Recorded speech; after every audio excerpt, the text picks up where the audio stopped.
Hello and welcome to episode 32 of The Route, our ongoing content series at School Bus Fleet.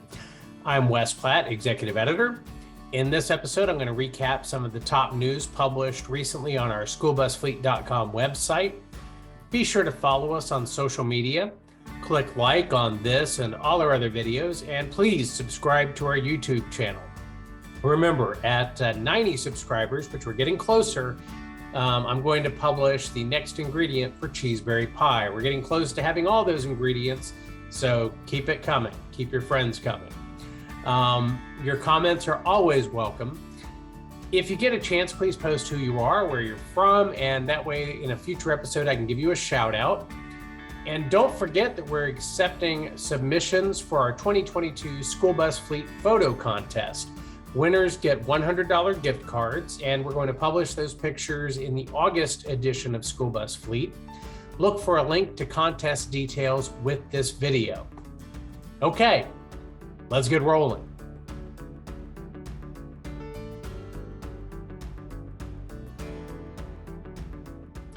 Our first stop is Lake George, New York, and the headquarters of the National Association of State Directors of Pupil Transportation Services. The association's leadership got a shakeup after Georgia's Pat Scofield, who had been serving as president-elect, broke the news that he was leaving his post as a state transportation director to work at a local school district.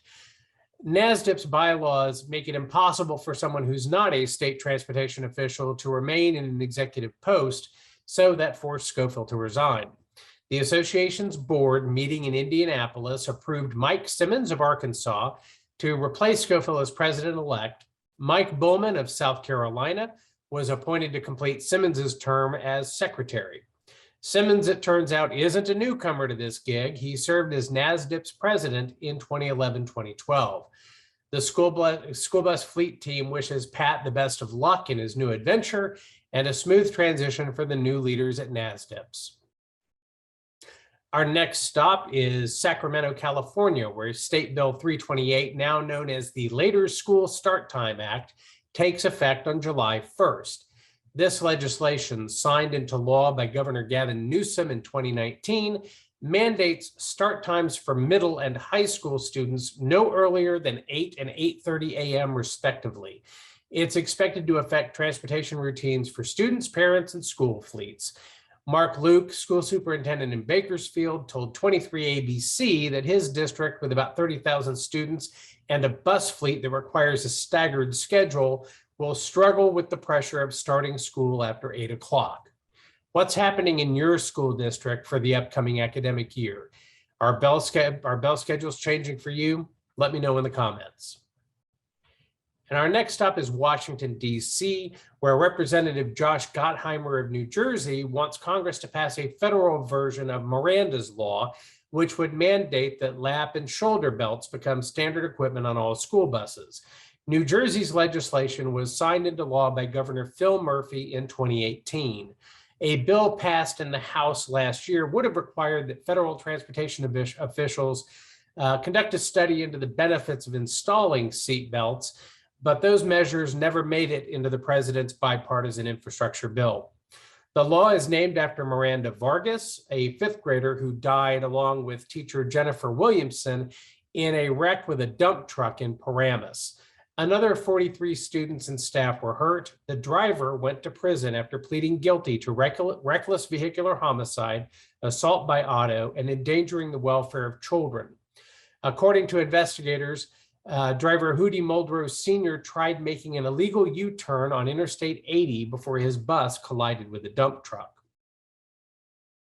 And speaking of tragic accidents, our final stop is Chillicothe County, Arkansas, where 5 people died and another 5 were hurt when a heavy truck carrying cooking oil collided with a 15-passenger van. State police reported that the driver of the van failed to yield for the oncoming Freightliner truck while making a turn on US 65. The Ford van belonged to C.B. King Memorial School, which serves people in Southeast Arkansas with developmental delays or disabilities.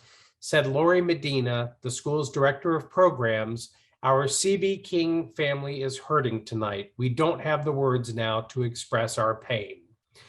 Both drivers were hurt. Those killed ranged in age from 19 to 73. They included Brayshawn Ranson, 19, Tommy Figures, 50, Terry King, 56, Regina Jackson, 65, and Geraldine Pruitt, 73. Our thoughts are with those who were hurt and killed in the accident, as well as their families and friends. We wish a speedy recovery to the survivors. All right, now it's time to park the bus. Before we go, a quick hello to some of our subscribers like Bill Fahl and Alvin McDaniel. Thank you so much for watching. Don't forget to like and subscribe. Tell your friends about the route. Reach out to me by email at wes.platt@bobbitt.com. Tweet us at schoolbusfleet. Drive safely, and see you next time on the route.